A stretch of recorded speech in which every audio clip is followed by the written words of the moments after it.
Okay, so we're back. Next day, I don't know what day number it is, but out here checking on things. Let me grab my tools. Checking on the garden. So far we've trellised up 2 of the 3 cucumber plants, and we have 1 more to go. And this last one is the largest one. It literally has been the one that's been producing all of the cucumbers we've had so far, and we've harvested about 5. So now what I'm gonna do is have my tools here. I'm going to go over to the plant. I actually should have brought the other ones, but this will work for now. And about 2 days ago, I'll show you here, I started trimming back some of the dead leaves. So you should see there really aren't many. There are a few, like that one. But basically, doing this in stages as to not overwhelm her. And my biggest thing is I really just wanted to wait until after I harvested those big cucumbers that we had. So there's no more fruit, no more harvestable fruit on this vine. There's this one that's growing, but it's not there yet. So I didn't want to risk.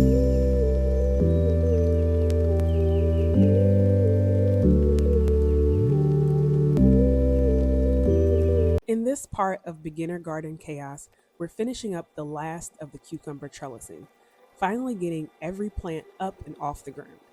This bed started out as a complete tangle, but little by little it's coming together. For this last section, I'm pruning as I go and training the vines onto the new trellis. So I want to walk you through exactly what I'm looking for and why it matters. Cucumbers love to climb, and giving them vertical support keeps the fruit cleaner, healthier, and easier to spot when it's ready to harvest. It also saves space in the bed, which is huge for small gardens like this one. When the vines sprawl across the ground, they're more likely to rot, attract pests, and other unseemly things like those beetles I found earlier. So, even a simple trellis like this one can make a huge difference in plant health and in yield.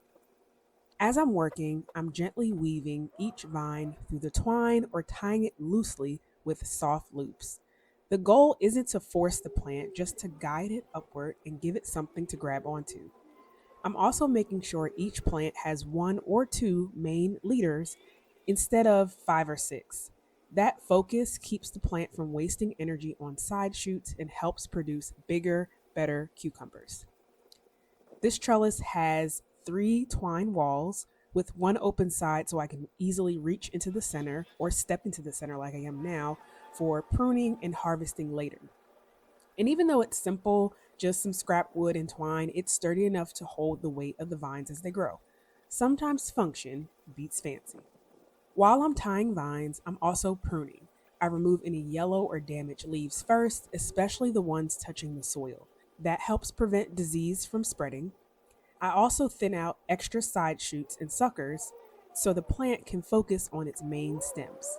Pruning isn't about making the plant look pretty, it's about giving it space to breathe and energy to put into fruiting. One thing I've learned the hard way is to prune in phases, not all at once. Taking off too many leaves in a single day can shock the plant. So I'll do a few cuts now and give it a couple of days and then come back for another round if it needs it. If you're new to growing cucumbers, don't stress about doing everything perfectly. I certainly am not. Plants are forgiving and every season is a chance to learn. This trellis isn't fancy, but it works beautifully for what I need right now. Over the next few weeks, I'll keep checking on these vines, training new growth upward, and pruning a little at a time to keep things healthy. In the next episode, I'll share how this setup is holding up, and hopefully, we'll be talking about harvesting more cucumbers soon.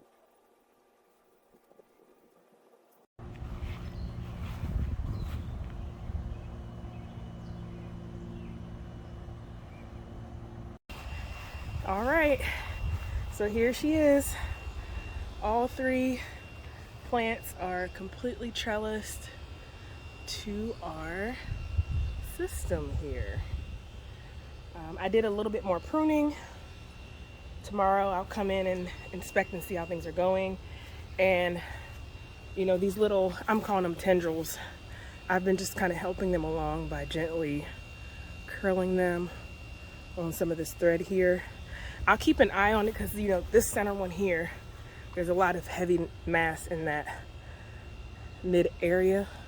So if I need to fortify them up, I'm actually going to probably come back tomorrow, the next day, and use individual strings to tie the base of some of these plants to like the wooden pieces, to give it more support. But right now it's up, it's off the ground, it's fairly well pruned, and she's ready to go. So the next thing I'll do besides that is also going to be a plant juice watering. And as you can see, your girl is sweating. But I got done what I wanted to get done for today, and I'm happy with it, and I look forward to tomorrow. Oh yeah, the next thing we're going to tackle, I don't know if I mentioned this already, but obviously there's bugs and beetles and stuff that are trying to eat the plants. So that's the next thing I'm going to start looking into is I wanted to do more companion planting, and maybe I will take another stab at that, just maybe buying some plants that are already started at a Home Depot or something. Or I may plant some seeds, or I may look for some natural sprays. I have this neem oil spray that controls aphids, waterflies, spider mites. I don't think it does anything to control caterpillars, or ants. So we'll have to, there's a lot of ants, and there's definitely a lot of caterpillars, and I saw a beetle. So we'll have to work on that next. But one problem at a time. This is a win, y'all. Give me a high five, okay? Until next time.